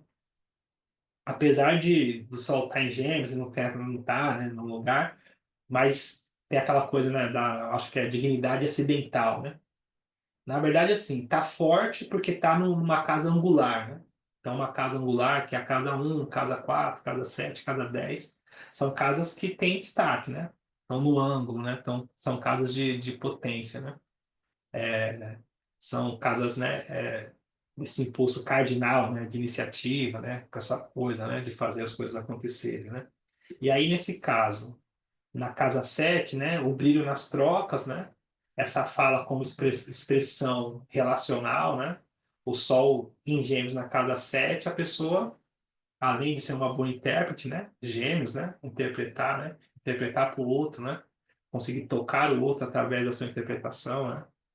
E aí, essa conjunção com Urano, que traz essa questão dela ser, como é que fala aquela palavra? Vanguarda, né? Vanguardista, né? Essa coisa de estar à frente, né? Essa questão da inteligência, né? Uma artista que reinventa, né? Reinventa e eu acho que a interpretação vem dessa questão da Lua na casa 3. Mas às vezes que eu ouvi ela não é nem proclamando, como é que fala? Recitando um poema, eu falei, nossa, é tão encantador quanto ela cantando, né? É um negócio assim, né? E aí ela esse Sol, né, recebe o sexto de Marte, que tem essa questão, né, da disposição, da força, da ação, né, junto com essa questão do Mercúrio, né, apesar de ter essa oposição com o ascendente, né, tem ali um conflito com a imagem, né, dessa identidade, né? Enfim. Mas eu achei também mágico, né, dentro desse contexto, pensando, né, né, não tem como não ser fã dela. E aí uma lua em Aquário, né, na cúspide da casa 3, né, é,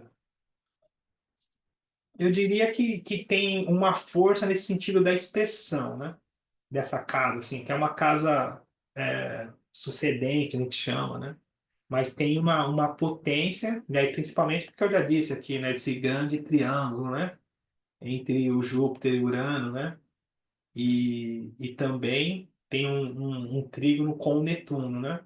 Que na prática, então, se a gente for pensar, né, são as emoções ligadas ao coletivo e à liberdade, uma lua que pensa antes de sentir, tem esse poder, né, de ter essa inteligência, né, da transmissão, e esse trígono no elemento ar, ele oferece uma genialidade, né?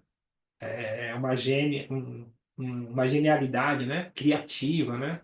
Enquanto a oposição com Plutão, que tem esse desafio aqui, né? Tem uma oposição com Plutão, né? Ela vai mostrar uma, uma tensão profunda. Só que tem uma questão assim, por exemplo, Plutão de casa 9, abre parênteses, né? A casa 9, né? Por esse olhar, ela representa essa questão do que a gente acredita, as nossas crenças, a filosofia de vida e nosso conhecimento maior. Limpando, diretamente ligada à espiritualidade, casa 9. Ela está ligada à espiritualidade ou à sua concepção de vida, sua filosofia de vida. Então, o Plutão na casa 9 ele traz uma questão assim de a pessoa ter alguns medos referente a essas questões mais filosóficas, né, mais religiosas, vamos colocar assim, mais espirituais, alguns traumas, né? E aí, claro, a pessoa, pensando no lado negativo, a pessoa tem verdades absolutas, né? A pessoa é muito rígida no que ela acredita, uma certa intransigência por conta justamente do medo. Só que o Plutão, pensando mais profundamente, ele tem essa peculiaridade, assim, o Plutão ele é o revelador do espírito, porque ele vai falar de morte e de renascimento, e pensando nessa questão simbólica, né? Essa cruz, essa meia-lua por cima dele, esse círculo, né? Em cima dele que não toca, mas está ali equilibrado, tipo, representa quando a gente consegue colocar a nossa alma em equilíbrio na matéria, a gente é capaz de alcançar o nosso espírito, mas não tocá-lo, mas ter consciência dele ter ele ali, né? Conseguir saber quem a gente é de verdade, né? Plutão fala sobre essa verdade mais profunda de quem a gente é. Então eu estou dizendo isso porque é o seguinte, assim, o Plutão de casa 9, a pessoa, ela tem muita resistência sobre essas questões mais espirituais. Mas quando ela consegue renascer ali, ela alcança um poder, assim, ela é um caminho, né? É um caminho de apropriação de si mesmo, né? Então, estou defendendo, né? Estou defendendo essa oposição, porque na prática, essa oposição com a Lua vai trazer um desafio. A pessoa ela é muito controladora emocionalmente, a pessoa tem dificuldade com o que sente, tem medo de perder, tem medo de se conectar, tem um trauma, né? E aí ela passa a ser uma pessoa muito defensiva, principalmente uma lua em aquário, né? Uma pessoa que não se permite a ser tocada nem a tocar. E aí eu acredito que também por conta desse trígono, e aí pensando nessa questão religiosa dela, né, que ficou muito evidente na biografia dela, que ela praticou, né, essa questão de ter uma iniciação. Então, uma iniciação é símbolo, né, de um Plutão de casa 9 nesse sentido de alcançar, né, uma esfera maior, no sentido espiritual, né? E aí eu tenho para mim que isso não é que vai resolver, mas traz uma atenuação, né? Traz um caminho de solução, né? Como se estivesse né? É como se tivesse, pensando espiritualmente, como se tivesse a quem depositar os medos, né? É isso, assim, é através do invisível, né? Ou, né, do visível para quem vê, mas tem ali um lugar para depositar os medos, né? Então não é que o medo foi embora, é que tem um caminho espiritual que ampara, né? Então tem essa questão. Apesar que mesmo na biografia dela ficar também evidente o quanto, pelo menos o que é transmitido para a gente, né? O quanto emocionalmente ela tem uma certa distância das relações mais próximas, né? Isso também é uma questão de Aquário, né? Aquário ele é muito sociável, né? De muitos amigos e poucas intimidades, né? Isso é uma característica aquariana, né? Ser de muitos e ter poucos, né? Poucos próximos, né? Mas então tem essa questão aí com essa oposição, né? Tensões, né? Profundidades, né? E força de regeneração por conta dessa oposição. E aí uma outra questão é a Vênus, né, falando de relacionamento. A Vênus, né, não é nem a Vênus, né, porque eu falei disso na aula, né, estou ficando mais técnico, né. É legal esse lance de dar aula, porque isso nos ajuda a recorrer e a voltar aos ensinos, né, e isso faz a gente ficar mais sábio, né, eu acho. Estou achando ótimo essa fase. Mas, falando disso, porque eu estava lendo, eu falei assim, porque eu falo a Vênus, né? Peguei esse vício, a Vênus. Mas, na verdade, planeta é masculino. É isso, planeta é sempre masculino, porque tem a dignidade do movimento, da ação, né? Então, claro, né? Detalhe, né? Mas tem essas peculiaridades aí. Então, ó, tem Vênus em Leão, e aí tem essa questão, né? De estar conjunto a Saturno ali, tem esse aspecto, né? Essa conjunção com Saturno. E aí, nesse caso, é um amor intenso, né? Pela questão da casa 8 teatral, né? Tem essa coisa, né? Expressiva, né? Por conta do leão e vivido com profundidade, né? E agora, essa conjunção com Saturno, ela traz uma certa necessidade de maturidade. E para não ser muito poético, uma Vênus em conjunção com Saturno, a pessoa tem no mínimo dificuldade de expressar, de exercer, né, essa questão do vínculo, né, dos afetos, né, indica que os afetos eles precisam ser construídos com solidez.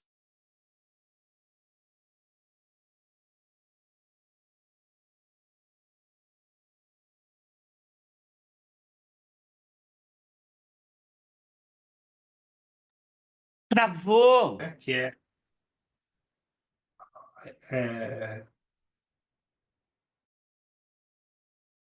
né, terminar e depois vem as dúvidas, não.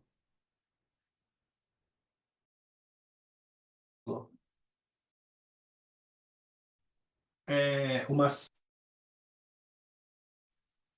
e aí uma sensualidade, né, que se revela sem pressa, né, por conta de Saturno, é uma coisa. Então, tem uma contradição aqui, que é isso que é legal que a gente vê nos aspectos, né? Então, uma Vênus em Leão seria mais expansiva, né? Mais demonstrativa, até mais, né? Ela tem isso, né? No palco, porque os shows dela são lindos e tal, mas no sentido afetivo ela é mais comedida, né? Como diz, né? Não é muito de expressar assim, né? De demonstrar, né? Inclusive, eu acho que no documentário não, na biografia estava escrito que ela não é voltada para essas questões do relacionamento, ela é mais voltada para a expressão na arte, né? Que ela dedicou a vida por esse caminho e tal. Enfim, mais reservada nesse sentido, né? Então, tem essa questão saturnina ali com a própria Vênus, né? E aí, já pensando no próprio Saturno, eu atendi algumas pessoas nos últimos tempos de Saturno na casa 8. Ela tem ali a casa 8 um externo, né? Mais de dois planetas.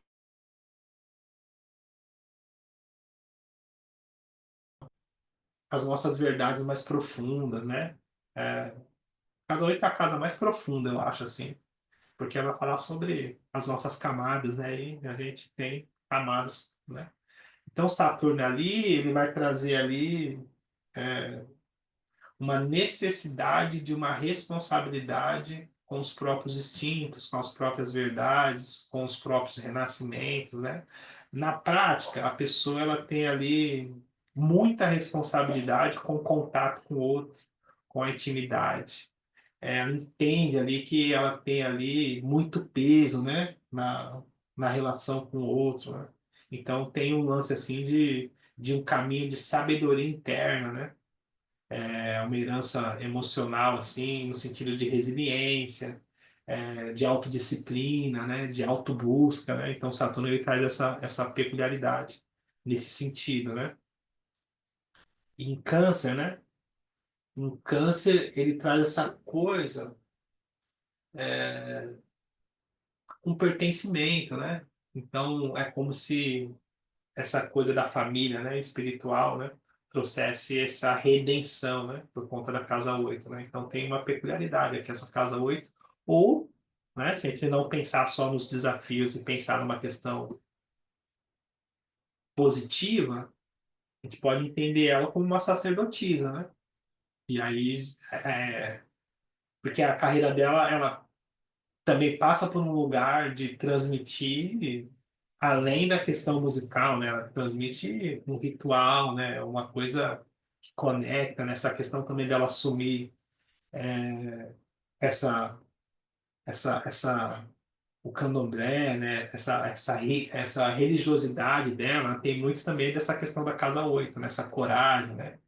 E essa também essa postura, essa coisa assim, né? Porque é isso, né? No final espiritualidade acaba sendo responsabilidade, né? Porque é um compromisso, né? Que é uma questão que não é hoje, né? É o processo, né? Carreira dela inteira, né? Demonstrando isso, né? Então, essas questões que eu achei também bem peculiar. E aí ela não tem só a Vênus, também tem Marte em Leão, né? Marte em Leão, né? Eu acho legal Marte em Leão. A gente tá falando de Marte ontem na aula. E na casa 9 é o Marte voltado, né, para as questões mais elevadas, né, para um caminho, uma força de expressão, né, nos palcos também filosóficos, né, no contextos, né, no sentido de é como se fosse um guerreiro também, né, espiritual, né, ou espiritual que combate com a arte, né, e aí reacendendo essa questão que eu falei, né? Tô tentando não ser tendencioso, né? Que eu gosto muito de falar dessas questões mais espirituais e tal. Mas dentro de uma casa 8, casa 9, né? Se a gente não vai pensar numa questão acadêmica, não tem jeito, né? A pessoa acaba alcançando esferas maiores, né? Nesse sentido mais, né? Religioso ou espiritual. E ela tendo na biografia dela já essa marca, né? E aí não tem como fugir disso, né? Essa marca religiosa, né? Esse brilho, né? Por assumir essa etnia, né? Enfim, essa cultura, né? E aí, essa condição. O próprio Mercúrio, eu já falei um pouco, né? Que é essa palavra como ferramenta de cura, a voz que toca a memória, né? Por conta de estar na casa não, no signo de Câncer, e aí também por estar na casa 8 tem essa questão da profundidade, né? E aí o Mercúrio também tem uma conjunção com Saturno, né? Então tem essa coisa da firmeza, da solidez, né? Então, e aí o Mercúrio recebe essa quadratura de Júpiter, né? E aí nesse caso aqui é um desafio, né, que vai pedir equilíbrio, né, entre a fé, né, e a racionalidade, né? Eu acredito que dentro desse contexto, né, essa expansividade, né, da transmissão que ela comunica, né? Então tem até um certo entendível, né? Essa quadratura, assim, do exagero que é, né? Que é um exagero, né? Ela é uma potência, mas ela é tão potência que ela chega a ser um exagero, né? Tanto também na voz, né? Então a expansão por meio da arte, dos vínculos sociais, né? O benfeitor de sonhos, né? Coletivos, né? Por conta dessa inspiração, né? Então tem essas peculiaridades aí por conta desse Mercúrio aqui, né? E aí, claro, né? Essa necessidade desse equilíbrio entre a racionalidade e a fé, né? E aí o Saturno eu já falei também um pouco, né? aqui, essa casa 8 cheia. E o que mais? E aí, o Netuno de casa 10, né, tem uma peculiaridade, assim, eu não fiz estudo sobre mapas astrais de figuras públicas, assim, mas tem uma coisa, assim, todas as pessoas que a gente viu até hoje tinham Netuno forte, né? Então, Netuno também é indicador, assim, de Marte, né, de idealização, de popularidade, né, de alcançar, né, que não só para a pessoa, mas também para as outras pessoas que a veem, né? Tem essa coisa do ídolo, né? Netuno tem essa coisa do encanto, né? E na casa dela ele tem essa marca, né? Enfim, de essa questão da imagem pública idealizada, né? Sensível, espiritual, né? Netuno eleva a sua missão, né? Artística a um nível que transcende, né? É um negócio, né? Enfim. E aí o Plutão já falei, e uma outra questão é o Quirón que ela tem, que eu achei peculiar. Assim, eu gosto de ver Quirón também nas leituras. Eu achei peculiar, assim, ela tem Quirón na casa 11, né? Em Libra ali, então é uma ferida relacionada ao vínculo social, né? Relacionada ao coletivo, né? Então, Quirón é engraçado, né? Então, imagina que ela tem Quirón em conjunção com Júpiter. E aí Júpiter fala de uma área onde a gente tem expansividade e ao mesmo tempo ela tem essa expansividade e tem essa ferida, né? E aí, eu não sei, mas para mim fica fácil imaginar, né? O tanto que ela é, né? É um ícone, né? É difícil até de mensurar o que que é ser um artista dessa magnitude, né? Talvez eu não conseguiria alcançar isso, né? Mentalmente. Mas imagina que isso também deve ter suas dores, né? Então, Kira na casa 11, né? Essa ferida que não cicatriza, né? Enfim, de toda essa exposição, né? E aí outra peculiaridade que eu deixei para ver no final, né? Porque é isso, assim, tem uma coisa assim, o nó sul e o nó norte, claro, quando eu estou interpretando o mapa, tem mais coisas, né? Tem as casas, né? O regente das casas e tal, então dependendo da necessidade da pessoa, a gente vai alcançar outras questões, né? Tem assunto aí. E o nó norte e o nó sul, né? A cabeça e a cauda do dragão e tal, não é todas as leituras que eu interpreto. Porque, para mim, assim, o nó do sul e o nó do norte é uma coisa mais profunda, assim, é um caminho, vamos colocar assim, um caminho mais espiritual. E aí, não que o mapa inteiro não seja espiritual, mas é que eu penso que existe uma ordem, né? Então, por exemplo, o Sol, as questões pessoais, o ascendente, a Lua, o próprio mapa ele precisa ser apropriado. Então, eu preciso viver quem eu sou, preciso estar, né, consciente das minhas questões mundanas, vamos colocar assim, né, do que eu vim fazer aqui, nas minhas questões pessoais e tal. Preciso me apropriar disso primeiro, para que depois eu consiga entender, né, o meu eixo que atravessa as vidas, né? Vamos pensar dessa forma, né? Então, por isso que às vezes eu faço, tá, então vamos por aqui primeiro, depois a gente olha o eixo, né? Porque senão acaba confundindo, em alguns casos, né? Só que no caso dela, como está bem no eixo, né? Bem na cúspide ali do ascendente e da casa 7, né? Naturalmente, né? Então é como se esse caminho de aprendizado, nas trocas, né? Na escuta, viesse também para superar a verdade única, né? Que é acolher, né? Que é trocar. Então é como se ela também fosse veículo, né? De uma coisa mais, por exemplo, no do Sul, a posição dele vai falar de um lugar onde a gente tem facilidade, onde para a gente é fácil transitar. Então, o nó do Sul no ascendente, então a pessoa tem facilidade de ser ela mesma, de assumir a imagem dela, né? E aí, sendo tendencioso, né? Mas eu enxergo essa facilidade nela, assim, essa coisa, parece que é simples, né? Ela ser essa grandeza toda, né? Não é uma coisa que fala assim, nossa, para ela é fácil, né? Ser tudo isso, né? Que pessoa, né? Que pessoa, né? Em Sagitário, essa expansividade toda, né? E aí o nó do norte, né? Ele vai mostrar naturalmente uma área onde a gente precisa de humildade para aprender, né? E aí no caso, na casa 7, né? Então a questão mais íntima, as trocas, o próprio relacionamento em si, né? casamento em si, né? Essas coisas mais. E aí um pouquinho mais de dificuldade, né? E aí, no caso, né? No Nó do Norte ali é uma vida de desapego, né? Do eu em favor do. O eu não a favor do encontro, né? Tem essa peculiaridade aí.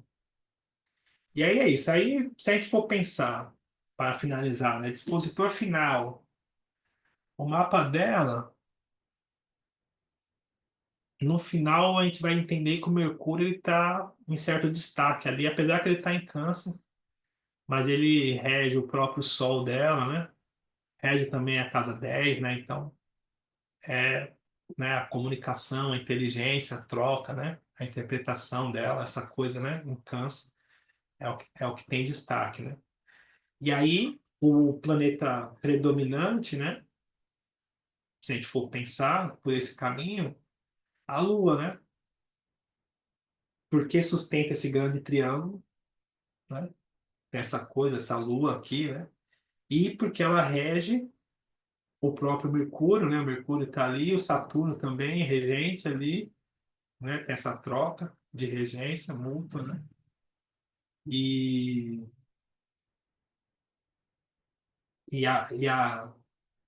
essas questões, a casa 8, né? A Vênus também, né?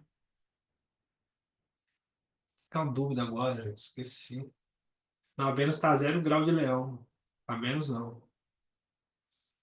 A Vênus está a 0 grau de Leão. Enfim, mas de qualquer forma, planeta predominante, a Lua, né?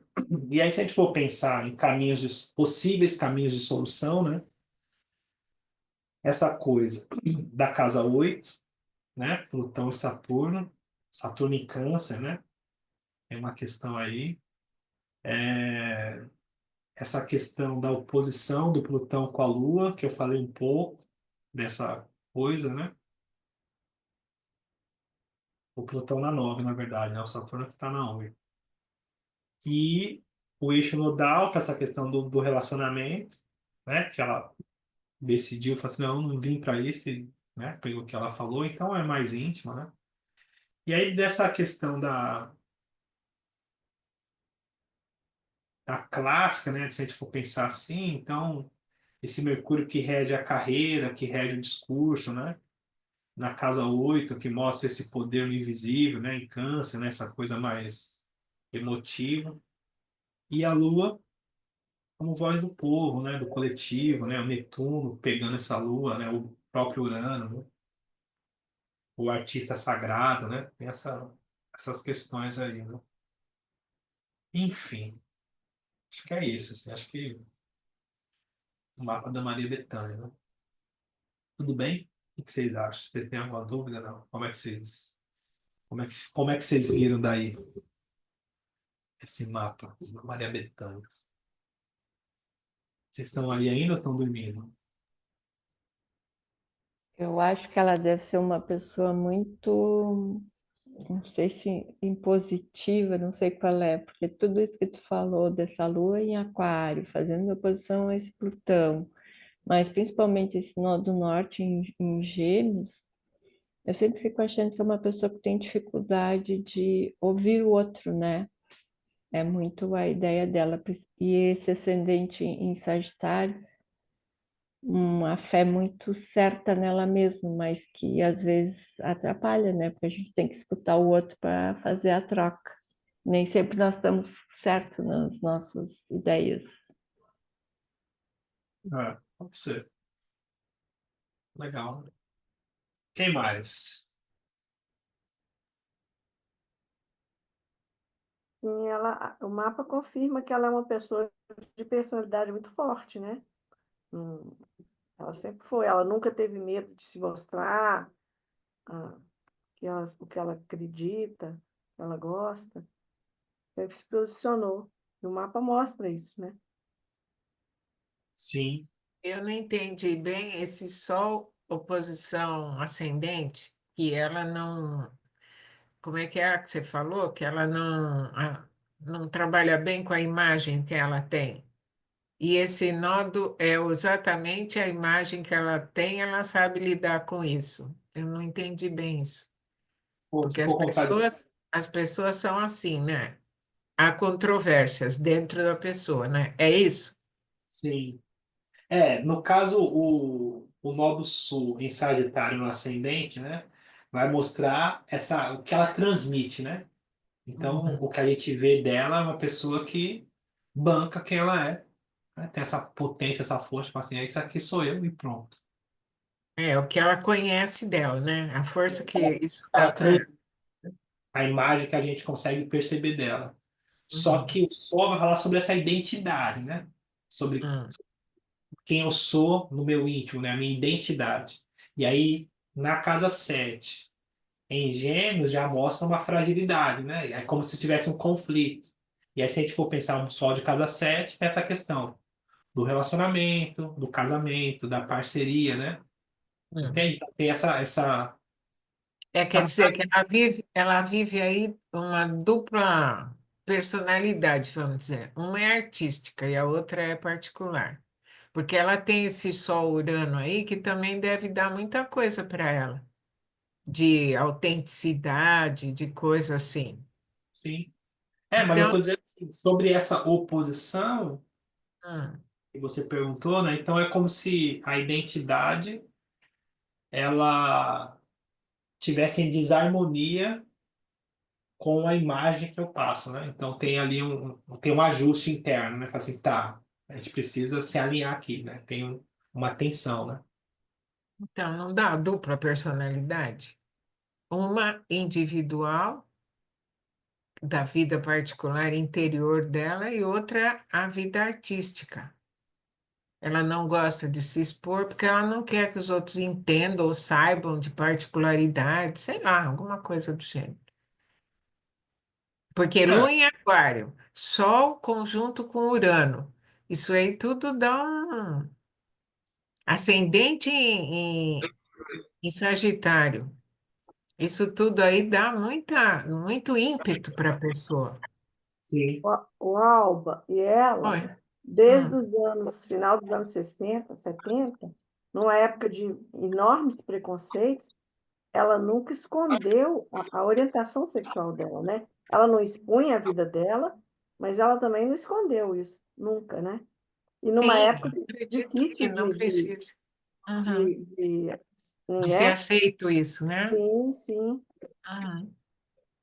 Eu acho que eu posso Pode, fazer. claro, A tem Glória, a toda. Glória, a Glória queria falar depois, mas pode falar. Então, eu acho assim, o fato de ser uma figura pública, um artista, existe aquilo que você vem passar, né? Acho que no mapa dela está colocando muito isso, e isso é específico do artista. E aquilo de quem de fato você é. Então, assim, a questão, né, do público e do particular. E no Uhum. particular, a gente consegue perceber esses gêmeos de sol aí mais presente, né? Eu acho que está mais em evidência o ascendente, porque é uma figura pública e ainda é um artista. Então, todo mundo tem ascendente, mas o artista, isso dá mais expresso. E ele sabe que também é uma persona, né? Uma persona que você está vestindo ali no mundo. E aí tem o seu trabalho interior. É só essa observação, assim, porque não dá para sustentar a imagem externa 24 horas Eu por não dia. digo, eu não digo nem não dá para sustentar, porque aqui, falando dessa tensão específica, né, dessa oposição, tá dizendo que a casa do outro é onde eu tenho meu sol, eu tenho a minha identidade. E eu tenho Urano ali também. Então, através dessas relações mais íntimas, que eu tenho as minhas rupturas, que eu tenho os atritos, onde eu preciso ter criatividade, onde eu preciso buscar liberdade, onde eu tenho consciência da minha identidade. Então, são relações que sacodem as minhas certezas. Esses encontros que trazem insights, que rompem os padrões naturalmente, né? É uma consciência que se desperta no espelho que oferece ao outro. Então, a relação com o outro é sempre uma coisa imprevisível, é sempre uma coisa chocante, é sempre uma coisa que exige liberdade. E, ao mesmo tempo, o sol indica um lugar assim, é, de abertura e de autenticidade nessas trocas. Então, na verdade, é isso, tem essa tensão, existe essa tensão, que, que é um ponto também de criatividade, sabe? Não é uma coisa assim de ter diretamente, né, duas personalidades. É onde tem um conflito, né? Fala assim, tá, então, vamos dizer assim, fala assim, tá, ok. Mas para chegar perto, essa coisa mais incisiva, mais confrontativa, né? Eu não estou É, falando em duas personalidades que ela é duas coisas. Não, estou dizendo exatamente nesse sentido, do particular e do público, ah, da entendi. apresentação dela. E agora tinha levantado a mão? Mas a Esther trouxe exatamente o que eu estava aqui elaborando. Como ela é uma pessoa pública, artista, ela se mostra ao público com essa persona, né? Que é um traço de quem trabalha com a sua imagem para um público, o artista. E na privacidade dela, ela se mantém, tanto é que ela é avessa a dar entrevistas, ela é incisiva quando até um fã ou dentro de um show atravessa o sacerdotal dela, que é a forma dela se apresentar em público, né? Ela veste a sacerdotisa que está lá na casa 8, né? Então, ela, usando a linguagem simbólica, ela incorpora essa força ancestral que ela mostra em público com todo esse Mercúrio, com tudo isso que ela carrega. Foi o que eu pensei aqui. Enfim, eu achei É muito lindo. interessante isso que você trouxe agora, porque o regente da casa 9 está na casa 7, né? Ela vai na relação com o outro, na relação com o outro, que é esse ambiente aí de casa 7, o público também é isso, com esse sol dela, né? Com esse sol que tem a ver com essa condição sacerdotal. Interessante isso. Nunca tinha percebido. Mas faz Enfim, sentido essa leitura. Isso que a Glória acabou de apontar, olhando o mapa dela e olhando a expressão dela. Que realmente tem a Bethânia é teatral, né? Não é uma pessoa direito. assim que flui, é o oposto do Caetano, o oposto do irmão dela. Ela está sempre representando. Interessante. Enfim, é bom estar com vocês. Boa semana pra gente, boa quinta-feira, até a semana que vem. Valeu, foi muito boa. Legal. Obrigada, Beijo. pessoal. Tá? Beijo. Boa noite, gente. Beijos. Obrigada, boa noite. Foi Legal. muito legal mesmo.